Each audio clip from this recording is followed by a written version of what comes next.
آپ دیکھ رہے ہیں روشن پاکستان نیوز۔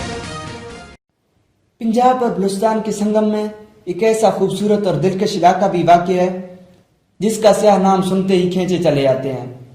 اس علاقے کا نام فورٹ منرو ہے، جسے قدرتی خوبصورتی کی وجہ سے جنوبی پنجاب کا ملکہ کوثر مری بھی کہا جاتا ہے۔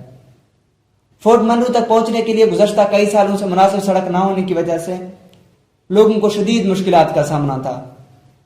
انہی سب مسائل کو دیکھتے ہوئے حکومت پاکستان کی کاوشوں اور جاپان کے تعاون سے سال 2016 کے آخر میں فورٹ منرو کے علاقے راکھی گاہ سے بواٹا تک ایشیا کا دوسرا بڑا اسٹیل پل بنانے کا فیصلہ کیا گیا۔ انجینئرز اور ورکر کی انتھک محنتوں کی وجہ سے فورٹ منرو اسٹیل پل اب تیاری کے آخری مراحل میں داخل ہو چکا ہے۔ اسٹیل پل بننے سے نہ صرف فورٹ منرو میں سیاحت کو فروغ ملے گا بلکہ پنجاب اور بلوچستان میں بھی فاصلے کم ہو جائیں گے، جس سے تجارتی کاروبار میں مزید اضافہ ہوگا۔ حشمت بلوچ، روشن پاکستان نیوز، اسلام آباد۔